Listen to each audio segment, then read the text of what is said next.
بودكاست مصر إيجابي بنرحب بيكم في حلقة جديدة. حلقتنا النهاردة عن أحد النماذج المشرفة، وطالما إنك في مصر يا صديقي أعرف إنهم ما بيخلصوش.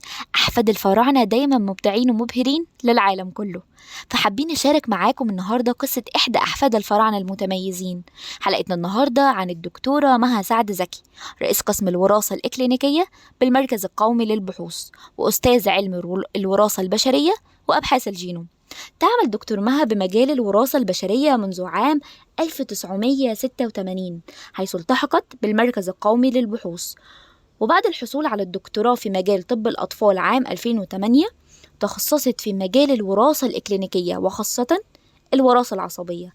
وعن إسهامات دكتور مها العلمية، لديها حوالي 230 بحثا علميا في مجال الأمراض الوراثية، نشرت بمجلات ذات معامل تأثير عالي مثل ساينس ونيتشر وسيل وغيرهم، كما أنها أسهمت في اكتشاف عدد كبير من الجينات للحد من الأمراض الوراثية.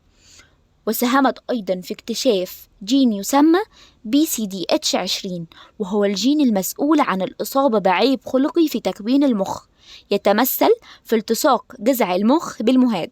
كما أنها اكتشفت بمعاونة فريق بحثي أمريكي 12 جين مرتبط بشد بالأطراف السفلية، وذلك من خلال تتبع حالة 140 مريض ينتمون إلى 78 عائلة مصرية.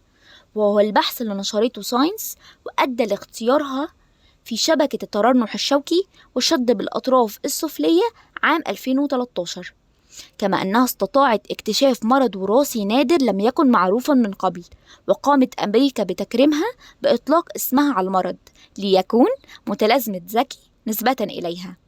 وعن تكريمها حصل الدكتور مها على جائزة الدولة التقديرية في العلوم، واللي قدمها لها الرئيس المصري عبد الفتاح السيسي في احتفال يوم العلم عام 2019. وهذه الجائزة يتم منحها عن كل الإنجازات العلمية في آخر 10 سنوات من أبحاث علمية، بالإضافة للمشاركة في المؤتمرات واللجان العلمية العالمية، مما يعني أنه بمنزلة تتويج لرحلة طويلة من الجهد والعمل. وحصلت أيضا على جائزة الدولة للتفوق العلمي في العلوم والعلوم التكنولوجية المتقدمة لعام 2018.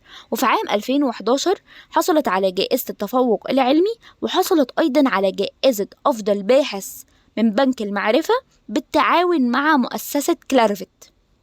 تمتلك دكتور مها رصيد هائل من الأبحاث في تشوهات المخ والوراثة العصبية، وهي الوحيدة من خارج أوروبا وأمريكا اللي تم اختيارها للمشاركة ضمن مشروع كبير تقوم به أوروبا بدءا من عام 2016 مستمر لعام 2020، لتتتبع تشوهات المخ والترنح والتأثر على النخاع الشوكي. نتمنى لدكتور مها المزيد والمزيد من النجاح. وبكده نكون وصلنا لختام حلقتنا النهاردة. نتمنى تكون عجبتكم، ونتقابل في حلقة جديدة من بودكاست مصر إيجابي.